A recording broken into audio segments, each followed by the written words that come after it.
When most people picture a financial disaster, they see the climax, the frantic selling on the exchange floor, the overnight stock market crash, the bank failures, and the long lines for bread.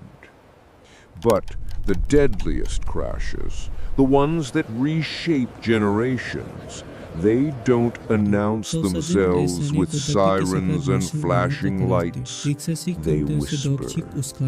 They send warnings, sometimes years before they strike.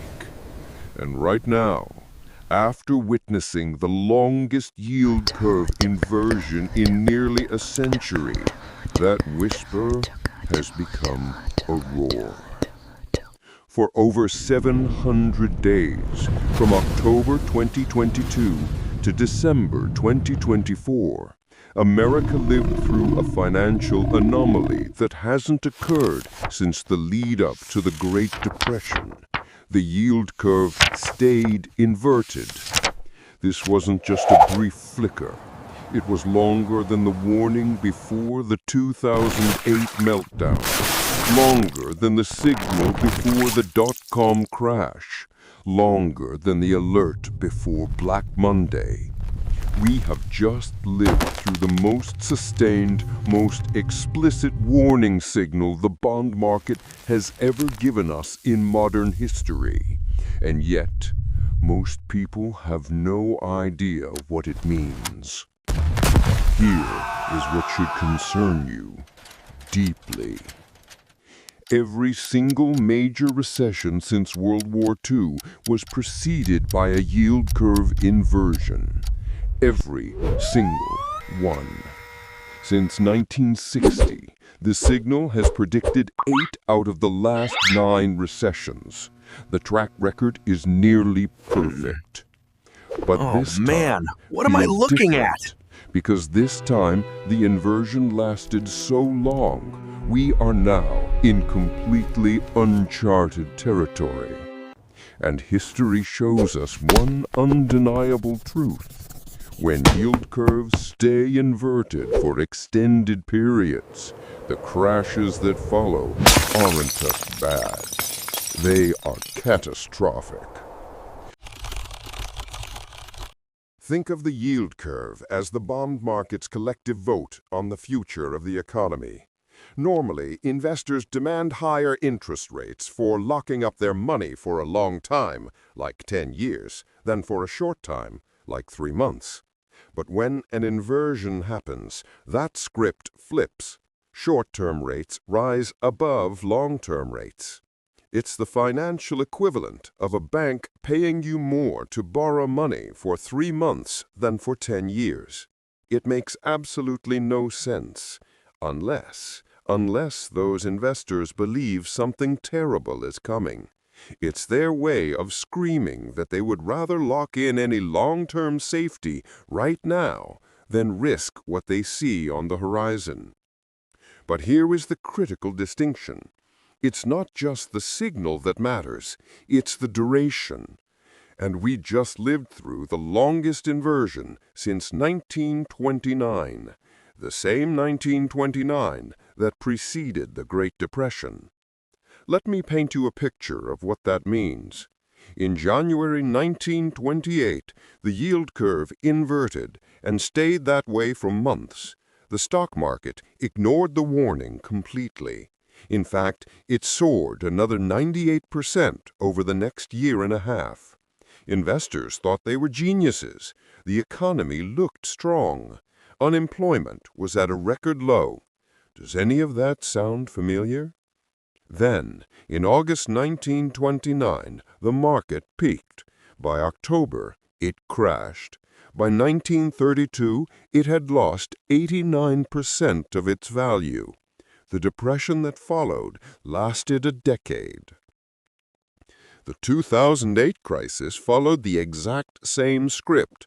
The yield curve inverted in December 2005, a full 2 years before the housing market finally imploded. For months, the stock market kept climbing. Real estate kept booming. Everyone from the Fed chairman to TV pundits assured us the warning was a false alarm. But by 2007, the cracks started to show. By 2008, the entire global financial system was in freefall. The S&P 500 lost over 50% of its value. Millions lost their homes, their jobs, and their life savings. Now here is the part that should keep you awake at night. Both of those inversions were shorter than what we just experienced. The 1929 inversion lasted about 18 months. The 2008 inversion lasted roughly 10 months.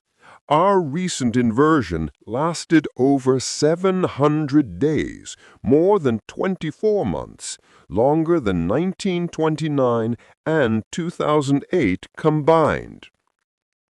There is a pattern here that most people and most of the media completely miss. The deeper and longer the inversion, the more devastating the crash that follows. It is not a coincidence. It is cause and effect. When the bond market stays inverted for this long, it means the Federal Reserve has kept interest rates too tight for too long. It strangles the economy. Banks stop lending freely. Credit tightens. Investment dries up. The economy slowly, silently suffocates. Then, when the pressure finally releases, everything that was artificially propped up collapses at once. Think of it like a massive dam holding back floodwaters. The longer the pressure builds, the more catastrophic the eventual break. That's what happened in 1929. That's what happened in 2008. And the pressure we just built was greater than both. But this time, there are new factors that make the situation even more precarious. The 2022 to 2024 inversion didn't happen in a normal economy. It happened after a decade of unprecedented monetary policy. Interest rates were held at zero. The money supply was expanded by trillions of dollars. Asset prices, stocks, housing, crypto were inflated to levels that would have seemed impossible just years earlier. When the Fed finally started raising rates to combat the very inflation they created, they triggered the longest inversion on record. And now that the inversion is over, all that artificial support is unwinding. Here's what makes this uniquely dangerous. Unlike previous cycles, this inversion ended not because the economy was healing, but because the Federal Reserve was forced to start cutting rates again. They are trying to prevent the very recession the inversion was predicting. But you cannot print your way out of fundamental economic imbalances. You can only delay the reckoning. And the longer you delay it, the worse it gets. The data already shows the cracks. Consumer debt has reached record levels. Credit card balances alone have hit $1.2 trillion. Serious delinquencies, they are now double what they were in early 2022. Consumer confidence is wavering despite official statistics that still look healthy. Sound familiar? It's the same pattern from 2008, when housing prices kept rising even as mortgage delinquencies were silently climbing. Corporate debt tells an even scarier story. Companies borrowed heavily during the years of zero interest rates, assuming that cheap money would last forever. Now those debts are coming due, just as borrowing costs have spiked. Refinancing has become expensive, or for many businesses, impossible. Bankruptcies are starting to climb. Employment? It's still holding up, but employment is always the last indicator to turn. By the time unemployment starts to rise significantly, the recession is already well underway. Meanwhile, Geopolitical tensions are adding fuel to this fire. Trade wars disrupt supply chains. Global conflicts push inflation higher. This creates a nightmare scenario for the Fed. They need to cut rates to prevent a recession, but they need to keep them high to fight inflation. It's an impossible position that virtually guarantees a policy mistake. And here's the kicker. The inversion we just experienced reached depths comparable to 1929. At its worst, the spread between 3-month and 10-year yields hit negative 200 basis points. That level of inversion has historically preceded the most severe economic downturns in American history. Not mild recessions, not brief corrections. Economic catastrophes. What's particularly ominous is how the stock market has behaved. Just like in 1929 and just like in 2008, equities have largely ignored the yield curve's warning. The S&P 500 has continued to set new records even as the bond market flashed bright red for over 2 years. Investors have convinced themselves that this time is different, that artificial intelligence and new productivity gains have somehow repealed the basic laws of economic gravity, that massive government spending can prevent any serious downturn. But that is exactly what they said in 1929. Technology was revolutionizing productivity then too. The radio, the automobile, electricity, they were transforming the economy. They said the government had new tools to manage economic cycles. It should sound familiar, because this level of overconfidence in the face of such clear warning signals is always the prelude to disaster. The yield curve doesn't lie. It can't be manipulated by politicians. It can't be spun by media narratives. It is the pure, unfiltered expression of market forces. And for 700 days, those forces were screaming that something terrible was coming. Now the curve has normalized, but that doesn't mean the danger has passed. History shows us the opposite. The recession typically begins 6 to 18 months after the inversion ends. We are in that window right now. What makes this cycle so treacherous is the sheer scale of the imbalances. Government debt has exploded. Asset bubbles have inflated across every sector simultaneously. The wealth gap has reached extremes not seen since the 1920s. When these imbalances correct, the adjustment will not be gentle. The question isn't whether a severe recession is coming. The yield curve has already answered that. The question is how bad it will be. And based on the 700-day warning we just received, the answer should terrify anyone paying attention. After 15 years of central bank interventions, an entire generation of investors has never experienced a real crash. They have been trained like Pavlov's dogs to believe that every dip is a buying opportunity, that the Federal Reserve will always ride to the rescue, that serious recessions are just relics of the past.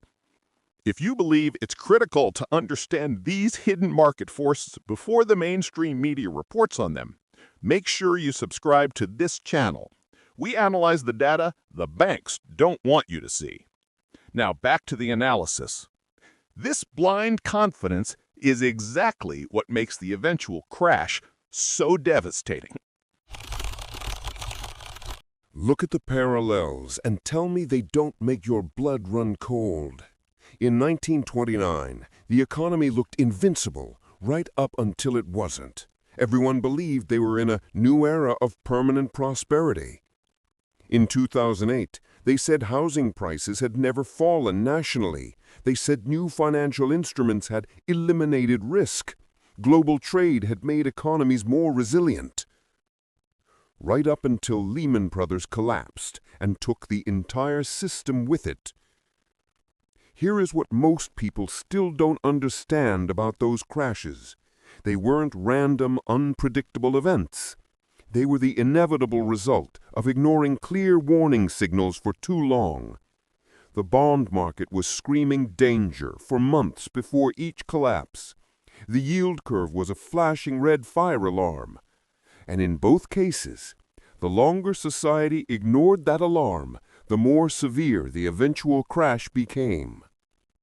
Now, we are facing something unprecedented. The warning signal we just received wasn't just longer than 1929.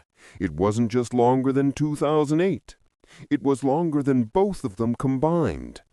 700 days of the bond market telling us disaster was approaching. 700 days of investors and politicians explaining why this time is different. 700 days of pressure building up behind the dam. And we are not just dealing with normal economic cycles anymore. The interventions used to prop up the system have created distortions that dwarf anything seen in history. When you artificially suppress interest rates for a decade, you don't eliminate risk, you concentrate it. You push it into dark corners where it builds pressure until it explodes. Think about what zero-interest policies actually did. They didn't create genuine economic growth. They created asset bubbles. They didn't strengthen businesses. They turned healthy companies into zombie debt addicts, dependent upon cheap borrowing to survive.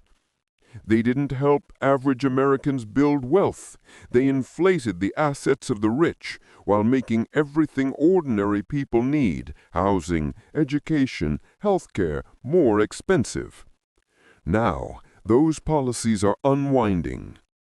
Credit card companies are seeing delinquency rates spike. Auto loan defaults are climbing.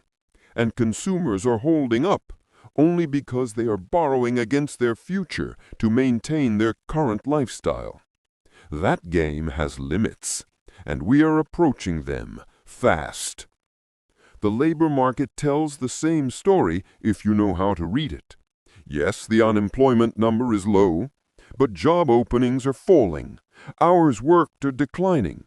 Wage growth is slowing even as real-world prices continue to rise. Companies are quiet-cutting, freezing hiring, reducing hours, eliminating benefits. The pink slips always come last. Corporate earnings reveal even deeper problems.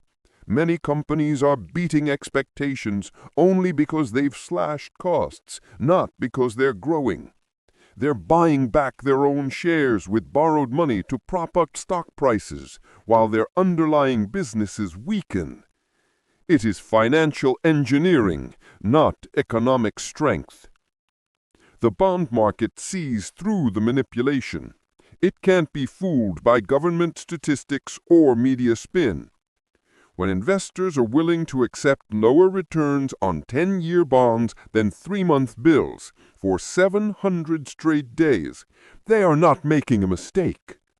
They are making a bet that the current system is unsustainable, and that soon safety will be more valuable than yield.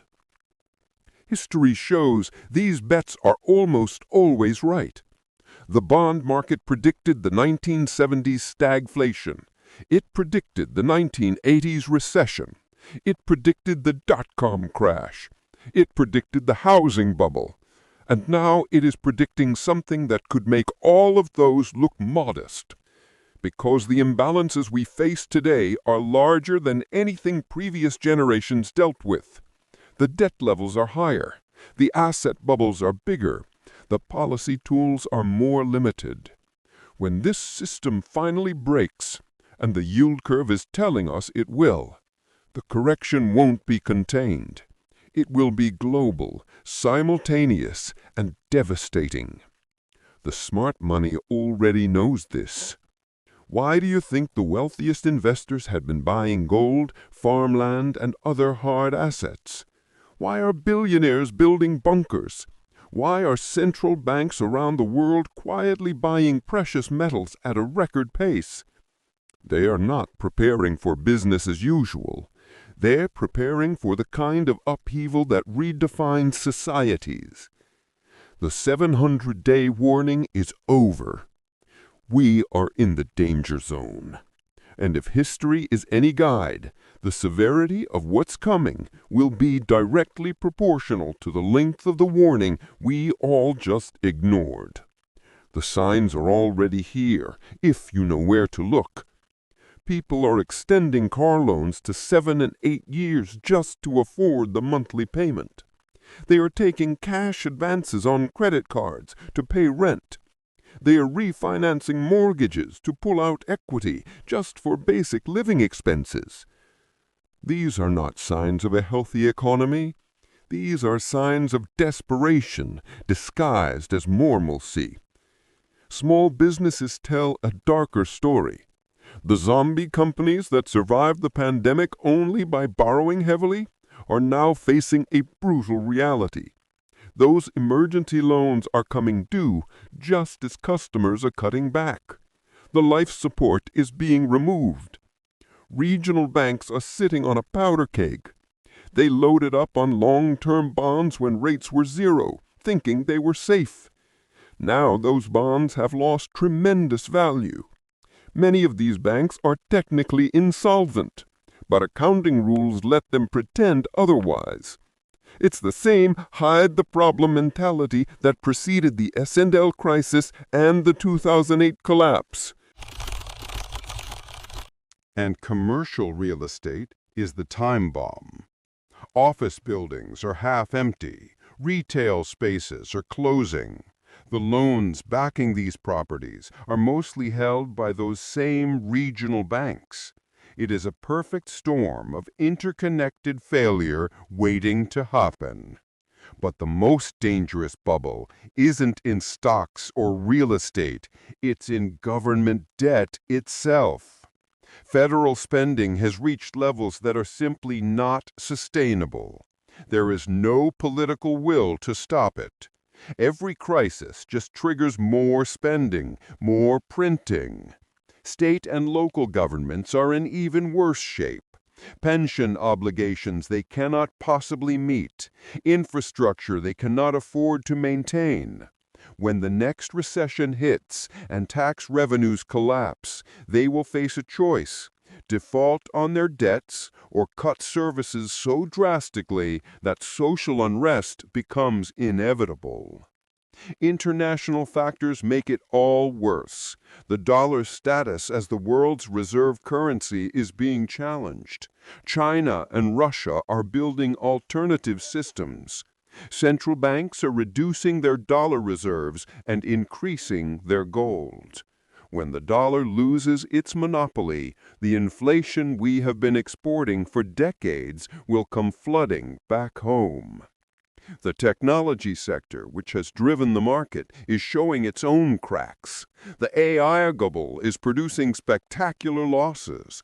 Social media platforms are losing users. The tech bubble today makes the dot-com mania of 2000 look cautious. Social Security and Medicare face insolvency within the next decade. The math is simple and brutal. There are not enough workers to support the promises made to retirees. The political tensions this creates make rational economic policy impossible. The longest yield curve inversion in the century just ended. History shows us what comes next. 700 days of warning, twice as long as the signal that preceded the Great Depression. The pattern is always the same.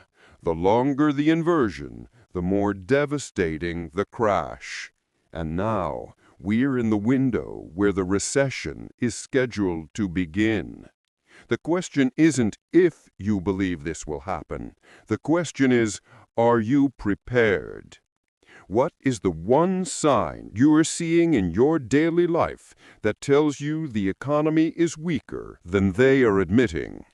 Let me know in the comments below.